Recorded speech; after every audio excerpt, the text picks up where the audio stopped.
اندھیرا کافی گہرا تھا، ہر طرف سکون تھا۔ شام ہوتے ہی کرنل سرفراز کہیں چلے گئے تھے۔ میں کافی دیر تک کاریڈور میں بیٹھا ان کی باتوں کے بارے میں سوچتا رہا تھا۔ ان کی یہ بات کہ انسان کی سب سے بڑی کرامت یہ ہے کہ اس میں محبت پیدا ہو جاتی ہے، یہ خیال بہت ہی پرکشش تھا، اور اسی کی وجہ سے مجھے سوچنے میں کافی راستے مل گئے تھے۔ ڈنر پر ان سے ملاقات نہیں ہوئی، میں اکیلا ہی تھا۔ ڈنر کے بعد میں اپنے کمرے میں چلا گیا اور کرنل کی باتوں پر سوچتا رہا۔ مجھے ان باتوں کو سوچنے پر مزہ آ رہا تھا۔ یہ ذہنی مشقت مجھے خود اچھی لگ رہی تھی۔ میں بیڈ پر پڑا سوچتا رہا، اور پھر نہ جانے کب میری آنکھ لگ گئی۔ میری آنکھ کھلی تو میں اٹھ کر کھڑکی میں چلا گیا۔ باہر گہرا اندھیرا اور سناٹا تھا۔ مجھے یوں لگا جیسے کافی دور کہیں کوئی گاڑی رکی۔ میں نے پہلے تو اسے اپنا وہم سمجھا، پھر سوچا کہ شاید کرنل واپس آیا ہو۔ چند لمحے یوں ہی خاموشی کی نظر ہو گئے۔ اچانک اس گہرے سناٹے کو کتوں کی آواز نے چیر کر رکھ دیا۔ وہ بری طرح بھونکے تھے۔ اس کے ساتھ ہی فائر ہوا جس نے فضا میں سنسنی بھر دی۔ کتے مسلسل بھونک رہے تھے۔ میرے اندر اچانک ہی جولانی بھر گئی۔ میرے پاس کوئی ہتھیار نہیں تھا جسے ہاتھ میں لے کر باہر نکلتا۔ اگر ایسا بھی نہیں تھا کہ میں وہاں بیٹھا رہتا۔ میں کمرے سے نکل ہی رہا تھا کہ ایک ملازم تیزی سے اندر آیا۔ مجھ پر نگاہ پڑتے ہی بولا، کچھ لوگوں نے فارم ہاؤس پر چڑھائی کر دی ہے۔ وہ کون لوگ ہیں اس بارے میں نہیں معلوم، مگر باہر کچھ مشکوک لوگ ہیں۔ کتنے لوگ ہیں؟ میں نے پوچھا۔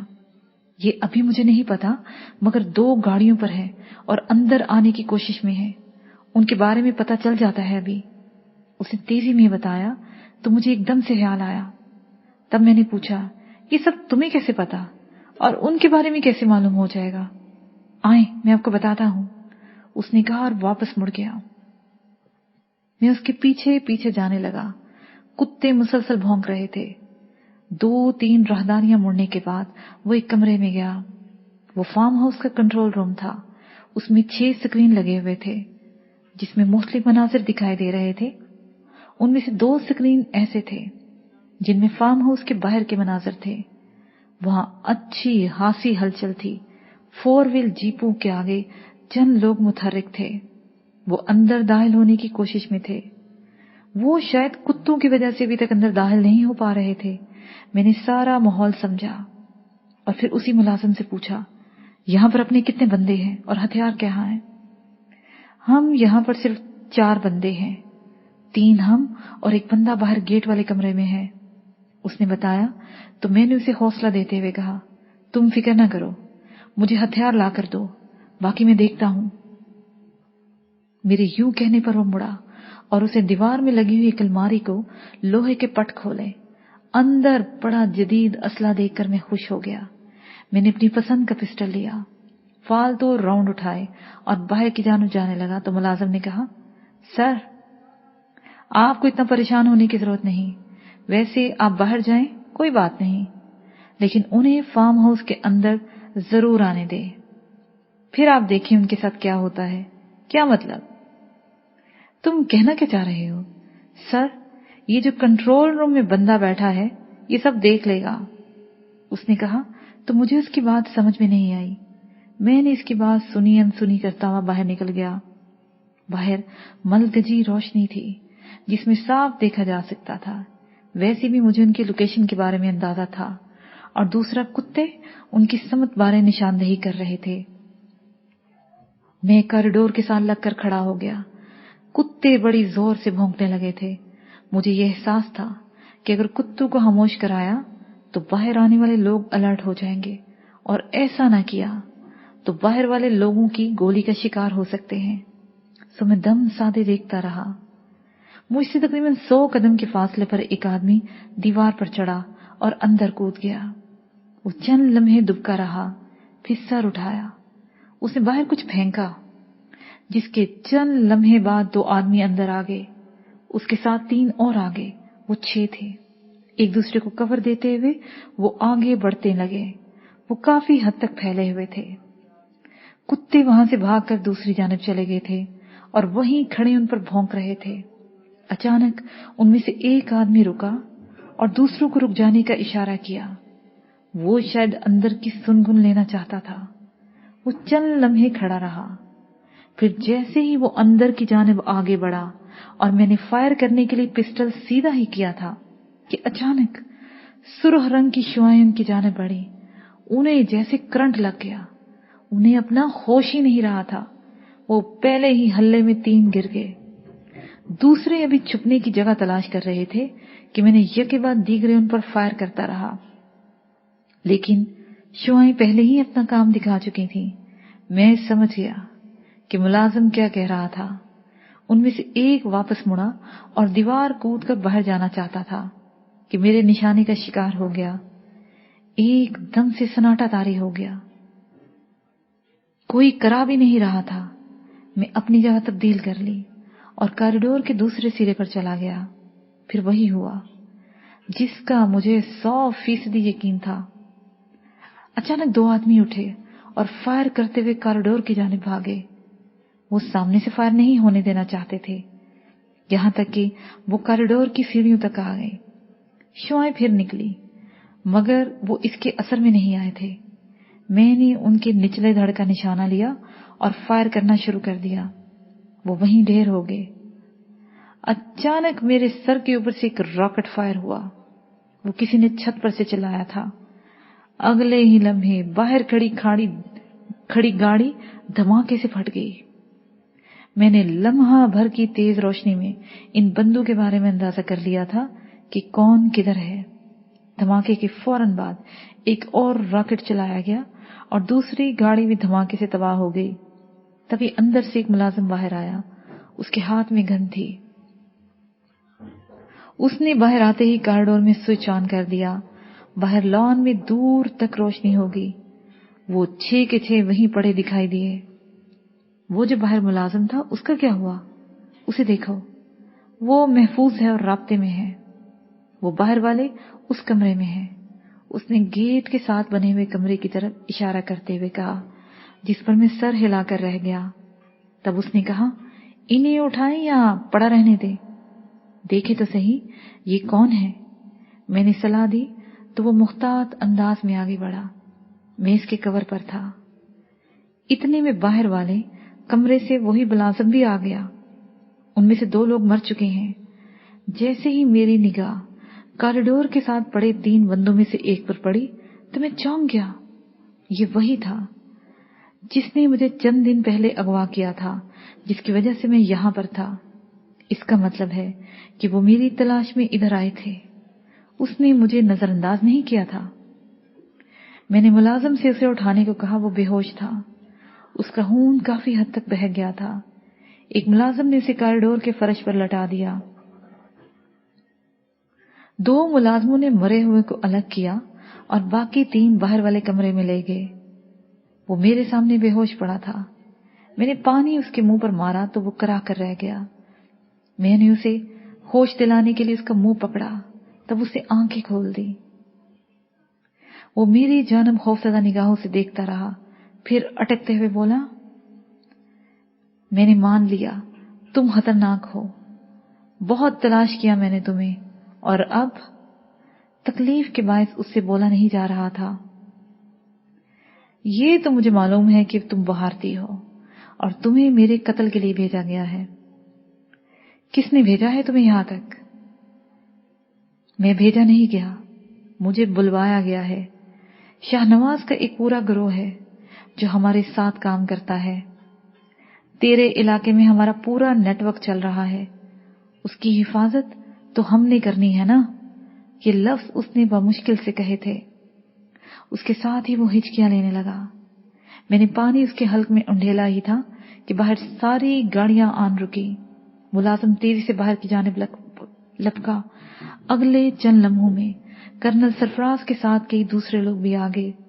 वो लोग आते ही उन लोगों को उठाने लगे। मेरे सामने पड़ा नौजवान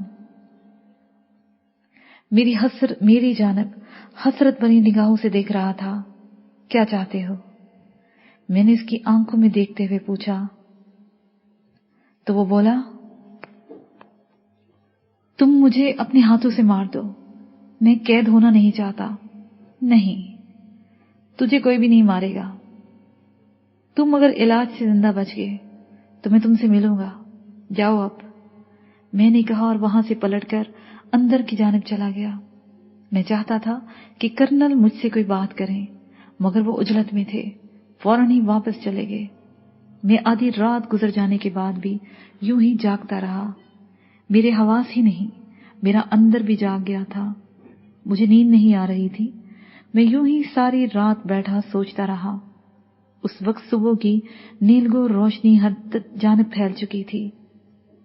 जब कर्नल वापस आया, जैसे ही वो मेरे पास आकर बैठा, उसके पीछे मुलाजिम 2 कप चाय लेकर आ गया। उसने हमारे दरमियान कप रखे और वापस मुड़ गया। तभी वो बोला, वो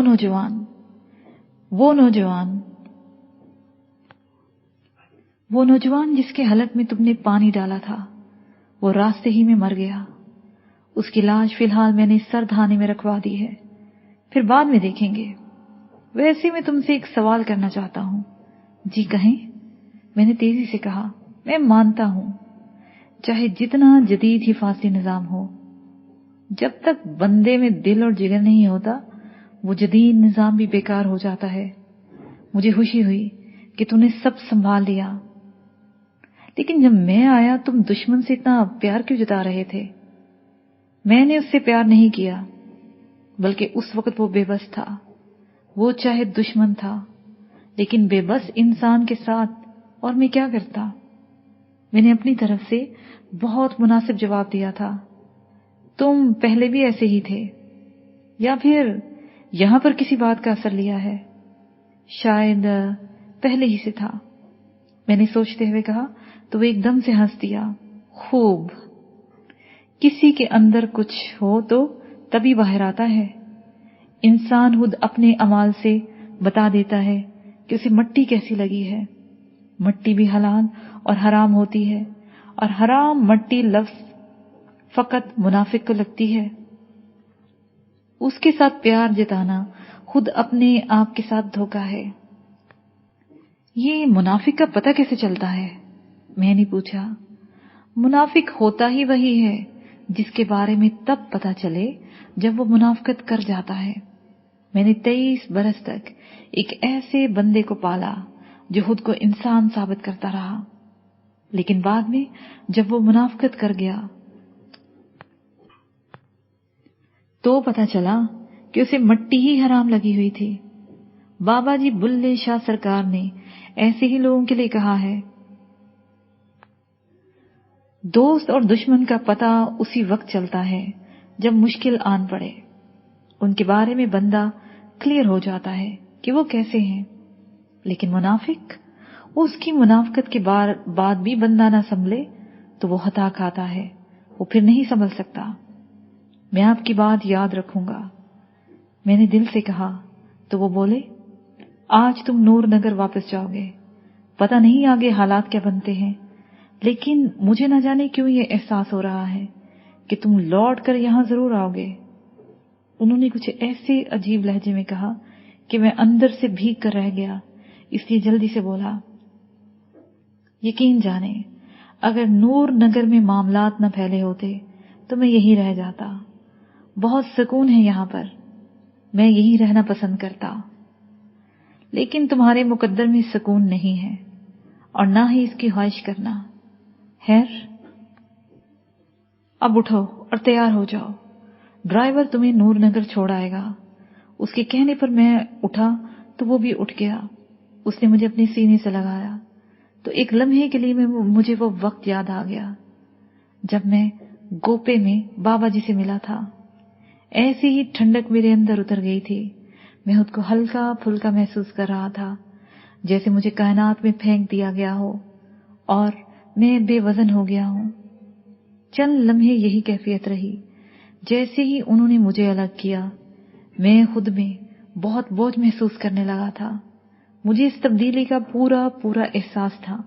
ये क्या मौमा था, इसकी मुझे उस वक्त समझ नहीं आई थी।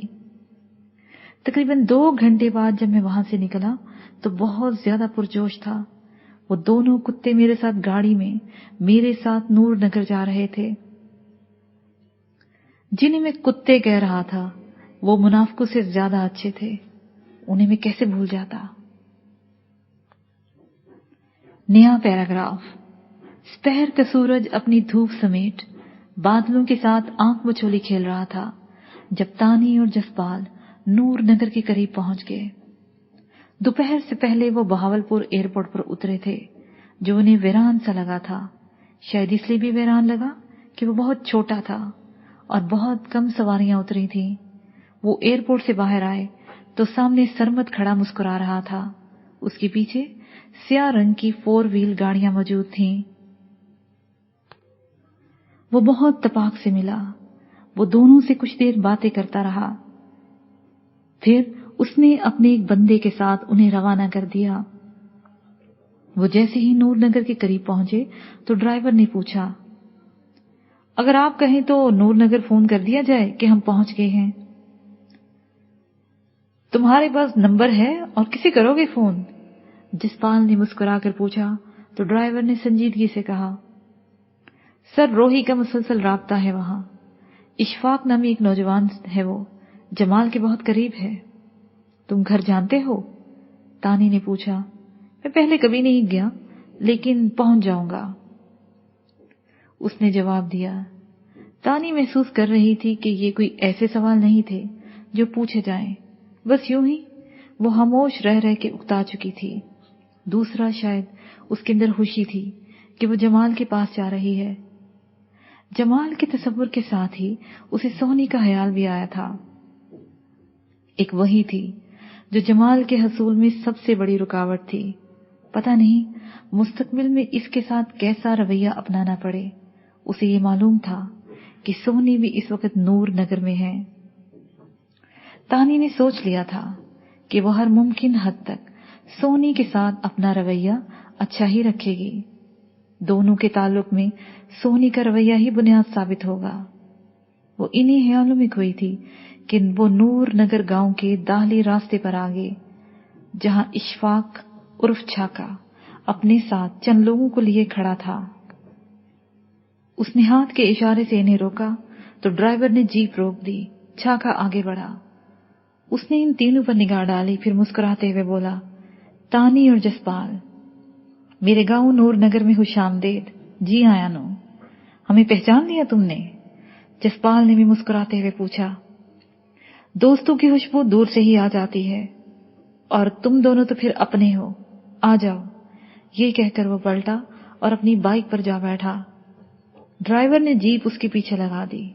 ان کے سفر کا اختتام جمال کے گھر کے سامنے ہوا تھا۔ وہ جیپ سمیت اندر چلے گئے۔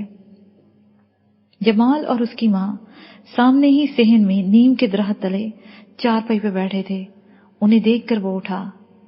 پہلے اس نے جسپال کو سینے سے لگایا اور پھر تانی سے گلے ملا۔ جسپال نے آگے بڑھ کر اماں کے قدموں پر ہاتھ رکھ دیے۔ ماں نے اسے کاندھوں سے پکڑ کر سیدھا کیا اور سر پر پیار دیتے ہوئے دعائیں دینے لگی۔ تانی ماں سے گلے ملی اور پوچھا، اماں جی یہ سونی کدھر ہے؟ وہ بھی کچھ دیر پہلے حویلی گئی ہے، ادھر کچھ لوگ آئے ہوئے ہیں، ان سے ملنا ضروری تھا۔ تم لوگ بیٹھو، میں تمہارے لیے کھانا لاتی ہوں۔ ہاں اماں یہ کام تو کرو، بہت بھوک لگ رہی ہے، جسپال نے کہا اور چارپائی پر پھیل گیا۔ یہ سارا بھی دکھائی نہیں دے رہی؟ تانی نے پوچھا۔ وہ حویلی میں ہی رہتی ہے، جمال نے کہا۔ پھر جو ان میں باتیں شروع ہوئی تو ختم ہونے کو نہیں آ رہی تھی۔ جمال نے کرنل سے لے کر ہونے والی باتوں کو گول کر دیا تھا، پتہ نہیں کیوں وہ یہ باتیں ساری دنیا سے چھپا لینا چاہتا تھا۔ اس نے جسپال کی روداد سنی۔ اس دوران کھانا بھی کھا لیا گیا۔ مغرب کے بعد تک سونی واپس نہیں پلٹی تو وہ سب حویلی کی طرف چل دیے۔ اماں گھر پر رہی۔ کچھ دیر بعد وہ سارے حویلی کے ڈرائنگ روم میں جمع تھے۔ ایک طرف جمال، جسپال اور چھاکا بیٹھا ہوا تھا تو دوسری جانب سارا، تانی اور سونی تھی۔ ان کے درمیان کھانے پینے کی بہت ساری نعمتیں پڑی ہوئی تھیں۔ وہ باتوں میں مگن تھے۔ تبھی جسپال نے ایک نئی بات چھیڑی۔ یار جمال، हमने कभी सोचा भी नहीं था कि हम कभी मिलेंगे और इस तरह एक छत तले इकट्ठे होंगे। ये रब की क्या मर्जी है यार। वो तुमने सुना नहीं है कि बंदा ही बंदे की दवा होता है। मैं अकेला था, जिन्हें अपना दोस्त ख्याल करता था वो सब मुनाफिक निकले। पर रब की अपनी मर्जी है, मेरे साथ हर ख्याल का बंदा आता चला गया। मैं जो खुद को बड़ा कमजोर समझता था, आज बहुत हौसलामंद हूं। मैंने ये जान लिया है कि वक्ती शिकस्त एक बहुत बड़ी फतह का पेशहमा होती है अगर नीयत दुरुस्त हो। जमाल ने जवाब दिया, हाँ ये तो है। मेरे ख्याल में अब सुकून छा गया है। दूर दूर तक तेरे दुश्मन नहीं है। मैं अब वापस कनाडा चला जाऊं, क्योंकि फिर वहीं से इंडिया जा सकूंगा। क्यों, हरप्रीत की बहुत याद आ रही है ना? है ना? तानी ने कुछ ऐसे कहा कि सभी के होंठ पर मुस्कुराहट रेंग गई। तभी जमाल बोला, जसपाल, अगर तुम जाना चाहो तो मैं तुम्हें रोकूंगा नहीं। तुम जाओ, तुम्हारे भी अपने तेरी राह तक रहे हैं। जहां तक दुश्मनी खत्म हो जाने की बात है, ऐसा नहीं हुआ, बल्कि पता ही अब चला है कि दुश्मन और दुश्मनी होती क्या है। मुझे अपनी जात के लिए न पहले कुछ चाहिए था और न अब चाहता हूं। जो इंतकाम मैंने लेना था वो ले लिया। मैं कह चुका तो उस पर अचानक सोनी ने कहा, मायूस हो गए हो जमाल? लहजा और अंदाज ऐसा था कि उसने चौंक कर सोनी की जानब देखा। कुछ दिन पहले वो उसे इसी राह से दस्तबरदार हो जाने का कह रही थी, और अब उसने जिस तरह ये सवाल किया था, उससे यही लगता था कि वो नहीं चाहती। कि तजाद क्यों? यही सवाल उसके जहन में फैल गया। ये क्या कह रही हो सोनी? उसने हैरत से पूछा तो वो बड़े सुकून से बोली, जरूरी नहीं है कि हम बढ़कर लोगों को अपना दुश्मन बनाएं। हमें अपना काम करना है, बहुत काम करना है। हम सारी दुनिया को ठीक नहीं कर सकते तो ना सही, लेकिन अपने आप को तो ठीक कर सकते हैं। मैं समझा नहीं, तुम कहना क्या चाह रही हो? जमाल ने पूछा तो वो उसी सुकून से बोली, हमारे अपने मकासद हैं। उनकी राह में कोई भी आया तो वो हमारा दुश्मन होगा। अभी हमने किया कुछ नहीं, ना ही अभी हमने कुछ करना है। क्या तुम्हें याद नहीं तुमने मेरे साथ क्या क्या वादे किए हुए हैं? क्या तुम नहीं जानते हो कि इस मुल्क में इंसानियत के सबसे बड़े कातिल यहाँ के जागीरदार और वडेरे हैं, और अब उनके साथ वो नौ दौलतिये भी शामिल हो गए हैं जो इन्हीं गरीब अवाम का लहू चूसकर अपनी तिजोरियां भर रहे हैं। सारे के सारे सियासतदानों का रूप धार कर ईवानों में बैठकर इन लोगों की किस्मत का फैसला करते हैं। क्या हो रहा है इस अवाम के साथ, कभी सोचा? सारा मुल्क शायद हम लोग ठीक ना कर सके, मगर जहां तक हमारी दस्तरस है हम इनके लिए कुछ करेंगे, चाहे इसका तरीका कोई भी हो। ये जो हमारे इर्द गिर्द लोग हैं, जो हमारे अपने हैं, क्या इनका हम पर कोई हक नहीं है? शायद यहां पर शाह इतना जालिम ना हो, मगर शाह के मसाहिब ज्यादा जालिम हैं। सोनी जिस तरह जज्बाती अंदाज में ये सब कुछ कहती चली जा रही थी, जमाल के होंठों पर उसी तरह मुस्कुराहट फैलती चली जा रही थी। वो अपनी बात कह चुकी तो उसने कहा, जैसे तुम कहो। मैं तो पहले ही तुमसे यही कहता था, तो फिर सुनो। हमारे सबसे बड़े दुश्मन वो बेगैरत सियासतदान हैं जो अवाम को बेशऊर रखे हुए हैं। अवाम को अलिफ बे पढ़ने की तो इजाजत है, लेकिन शऊर से बेबहरा किए हुए हैं। चंद लोगों को खुश करने और उन्हें नवाजने वाला कोई भी दस्तूर हो, हम इसे नहीं मानते। यही इस इलाके के सियासतदानों से आगाज करना होगा। हो गया, जमाल ने एकदम से कहा तो माहौल में एकदम से सन्नाटा छा गया। यह खामोशी कुछ तवील हुई तो सोहनी ने उसकी तरफ देखा और उठते हुए कहा, अब आप चाहें तो आराम करें। उसके यूं कहने पर सभी उठ गए। जब सारे कमरों में जाकर लेट गए तो सोहनी ने जमाल को लिया और गांव वाले घर में आ गई। नया पैराग्राफ। मैं और सोहनी छत पर खड़े दूर अंधेरे में घूर रहे थे। मैं उससे पहले आ गया था।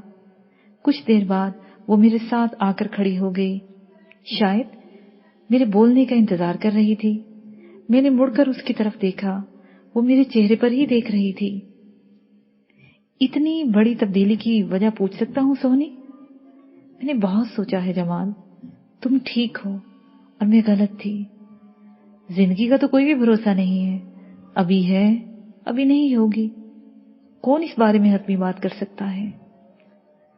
जिस दिन मैं तुम्हें इन रास्तों से लौट आने का कह रही थी, जिद कर रही थी तुमसे, उस वक्त मुझे इदराक नहीं था कि सांप तो सांप ही होता है और उसका बच्चा भी सांप ही होता है।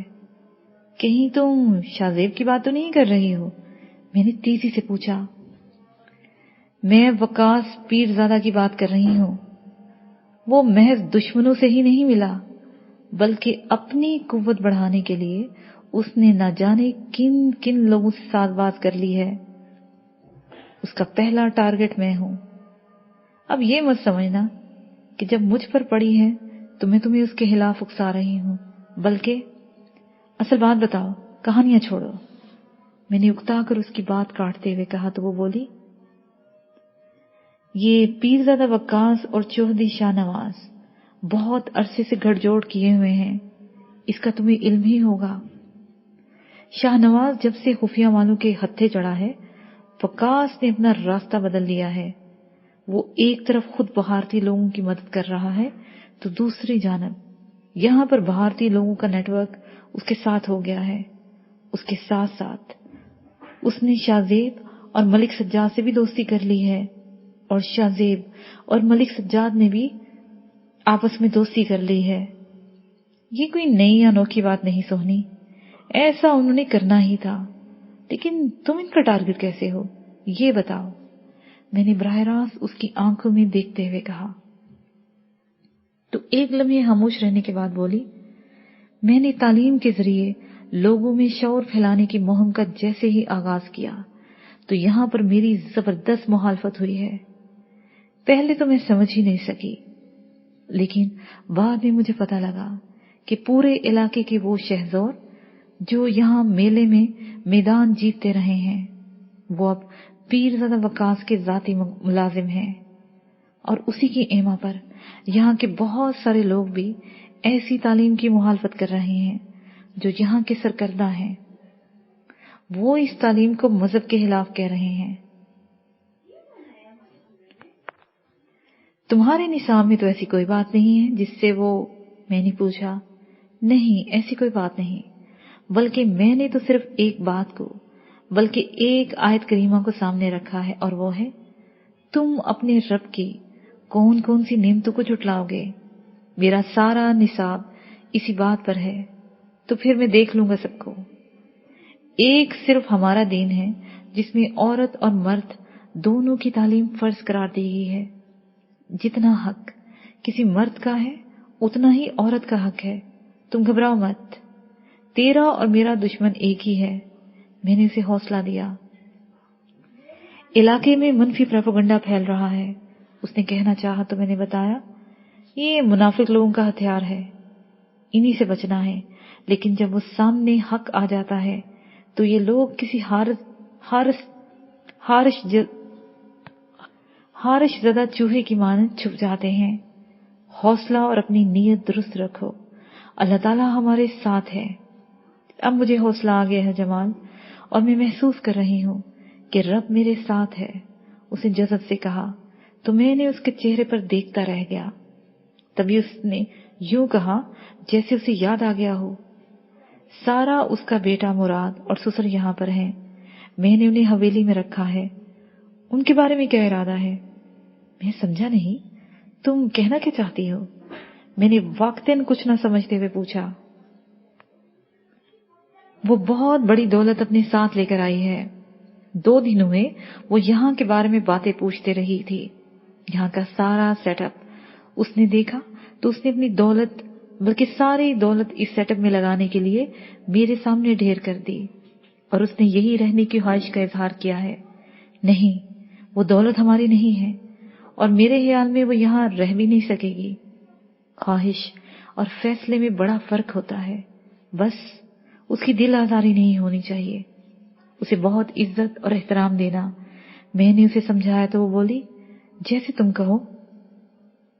اس نے کہا تو ہم میں خاموشی چھا گئی۔ میں نے محسوس کیا کہ جیسے ایسے ہی تنہائی کے لمحوں میں وہ میرے ساتھ لگ کر سکون محسوس کیا کرتی تھی۔ آج اس نے میرے وجود کے لمس کی ضرورت محسوس نہیں کی تھی، مجھ سے فاصلے پر ہی کھڑی رہی۔ کچھ لمحے یوں ہی گزر گئے تو میں نے کہا آؤ چلیں، مجھے چھاکے سے کچھ باتیں کرنی ہیں۔ میں نے کہا اور واپس مڑ گیا، وہ بھی میرے پیچھے آ گئی۔ ہم دونوں چھت پر سے نیچے آ گئے۔ چھاکا باہر والے کمرے میں میرا انتظار کر رہا تھا، وہ چارپائی پر لیٹا ہوا تھا۔ مجھے دیکھ کر میری جانب کروٹ لے لی۔ میں نے اس کے سامنے بیٹھتے ہوئے کہا